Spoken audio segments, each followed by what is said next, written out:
یہ کیا ہے بھی چیٹیاں جی پہلے مجلس میں اگر کوئی سوال مجلس کے ہیں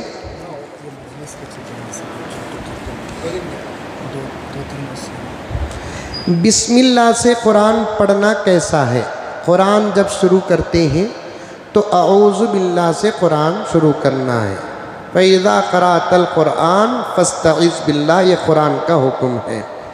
ہاں اعوذ باللہ من الشیطان الرجیم بسم اللہ الرحمن الرحیم پھر قرآن پڑھ رہے تھے، بیچ میں بات چیت کرنے کا موقع ملا روک کے تو پھر اعوذ باللہ پڑھنے کی ضرورت نہیں، بسم اللہ سے آپ پڑھ سکتے ہیں۔ اسٹارٹنگ ایک دم شروع سے اگر قرآن پڑھنا چاہتے ہیں تو اعوذ باللہ سے قرآن پڑھنا ہے۔ ٹی شرٹ میں نماز پڑھ سکتے ہیں، کراہت سے خالی نہیں ہے۔ خُذُوا زِینَتَکُمْ آج کی تراویح میں آیت آئی نہیں آئی؟ یا بنی آدم خُذُوا زِینَتَکُمْ عند کل مسجد، اے آدم کی اولاد ہم سے خطاب، جب تم نماز پڑھنے کے لیے مسجد کو آؤ یا نماز پڑھنے کا ارادہ کرو دونوں صورتوں میں زینت اختیار کرو۔ تو زینت کا اختیار کرنے کا مطلب کیا ہے؟ اس میں وضو بھی مراد ہے، اچھا لباس بھی مراد ہے، صفائی پاکی بھی مراد ہے۔ ایسے کپڑے پہن کر ہم مسجد کو آتے نا، کیا ایسے کپڑے پہن کر کسی کے دعوت میں جاتے ہیں ہم لوگ؟ صاف علماء کرام نے لکھا ہے وہ کپڑے پہن کر مسجد کو آنا مکروہ ہے جن کپڑوں کو پہن کر دوسری جگہوں پر جانے کے لیے آدمی شرماتا ہے۔ اور بھی نماز میں کپڑوں کے مسائل ہیں، اور آج کل تو ٹی شرٹ میں آپ پوچھ رہے ہیں، ایسی پیانٹیں پہن رہے ہیں جو ناف سے نیچے اتر چکی ہیں، رکوع کو جاتے ہیں تو پورا میسور روڈ کا فلائی اوور نظر آتا ہے۔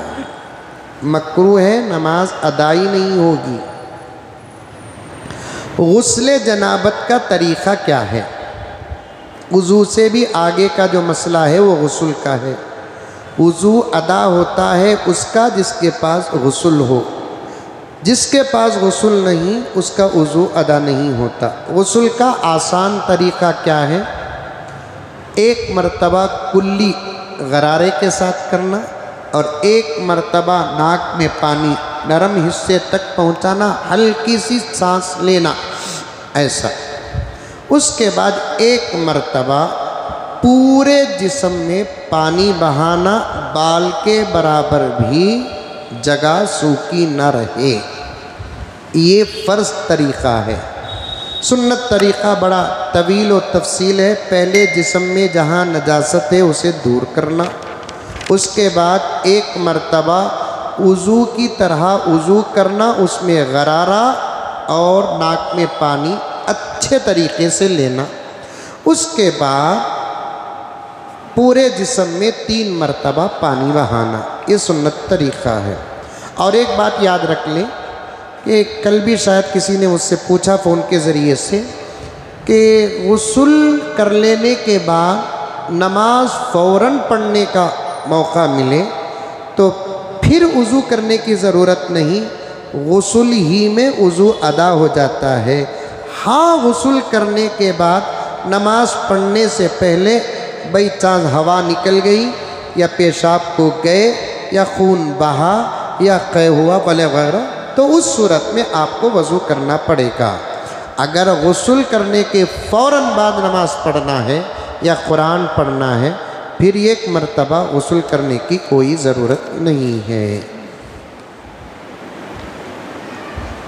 اگر پورا مہینہ خون آتا رہے تو روزہ رکھ سکتے ہیں یا نہیں؟ یہ کس کا سوال ہے؟ اور سوال اور بھی گہرا کرو، سمجھ میں یہ بات عورتوں سے تعلق رکھتا ہے یہ مسئلہ، تو اس صورت میں عورتوں کے خون کا مسئلہ 10 دن سے زیادہ کا نہیں ہوتا۔ اس صورت میں اپنے اوقات کا حساب لگائیں عورتیں، ان اوقات میں 10 دن اگر پورے ہو جاتے ہیں تو اس صورت میں وہ جو خون ہوتا ہے وہ حیض کا خون نہیں ہوتا، استحاضہ کا خون کہا جاتا ہے۔ ان حالات میں روزہ رکھ سکتے ہیں، بلکہ رکھنا چاہیے۔ سمجھ میں آئی بات؟ اور بھی سوال تفصیل کا ہے، انگریزی میں کیا ہے پتہ نہیں ہے، پھر بھی پڑھنے کی کوشش کرتا ہوں تاکہ فری میں ڈگری مل جائے مجھے۔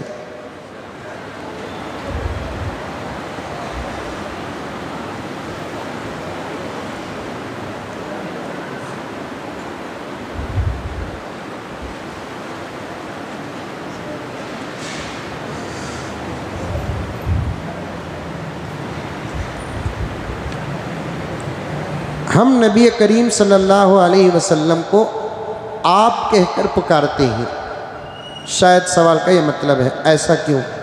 ادب کے طور پر اللہ کے نبی صلی اللہ علیہ وسلم کو آپ کہہ کر پکارتے ہیں، اور آپ سے آپ کا حاضر ہونا مراد نہیں ہے، آپ سے آپ کا اکرام مراد ہے۔ سمجھ میں آئی بات ہے؟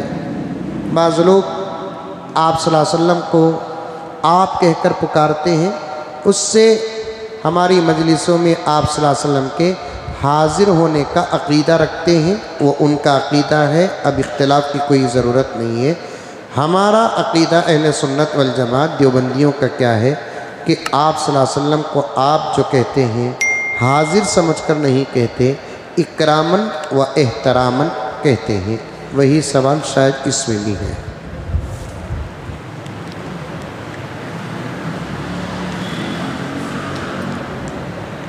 کرنول سے ایک بچی فون کرتی ہے کہ ان کے پاس 8 تولے اور 2 گرام سونا ہے، کیا ہم پر زکوٰۃ واجب ہے؟ زکوٰۃ واجب ہے۔ 7.5 تولے سونا ہو تو زکوٰۃ واجب ہو جاتی ہے۔ اب ان کے پاس تو 8 تولے 2 گرام ہے، تو لازمی طور پر زکوٰۃ واجب ہو جاتی ہے۔ میں کویت میں رہتا ہوں، یہاں پر 8 رکعت تراویح کے پڑھتے ہیں، تو کیا میں پھر 12 رکعت پڑھنا ہے؟ ضرور پڑھنا ہے۔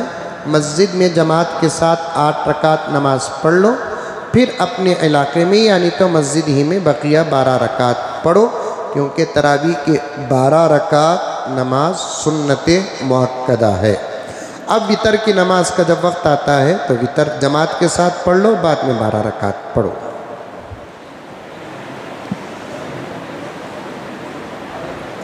جمعے میں عربی خطبے میں خلفاء کا نام لیا جاتا ہے، کیوں لیا جاتا ہے؟ ہمارے بڑوں کا طریقہ ہے وہ، اس کی ایک تفصیل ہے، انشاءاللہ کبھی آپ کے سامنے عرض کروں گا۔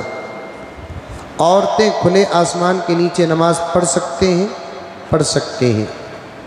پھر بھی اگر ان کے پاس کمرے میں پڑھنے کا موقع ہے، کبھی گئے راستے میں سائبہ نہیں ہے، چھپنے کی کوئی جگہ نہیں ہے، پڑھنے کا موقع ہے تو پڑھ لے سکتے ہیں۔ اگر چھپنے کی جگہ ہے، سائبہ ہے، گھر ہے، فلاں ہے، تو اس صورت میں ان کو باہر پڑھنے کے بجائے اندر پڑھنا ہی سب سے زیادہ ثواب اور افضل طریقہ ہے۔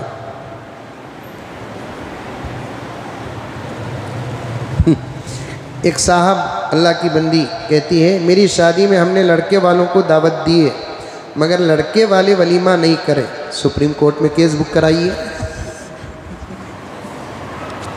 ولیمہ سنت مؤکدہ نہیں ہے، سنت ہے، صرف کر بھی سکتا ہے، نہیں بھی کر سکتا ہے، کرنا بہت اچھا عمل ہے۔ ادھر سے دعوت لے لیے، ادھر سے دعوت نہیں کی ہے، اور ولیمے کے لیے لمبی چوڑی دعوت کا نظام بھی نہیں ہے۔ گھر ہی کے افراد ولیمے کی نیت سے گھر کے اندر کھا لیتے ہیں، تب بھی ولیمہ ادا ہو جاتا ہے۔ اچھا، ولیمہ ضرور کرو، نکاح کی دعوت سے بچو، آپ اپنے طاقت کے مطابق ولیمہ کرو۔ اللہ سب کو عمل کی توفیق عطا فرمائے۔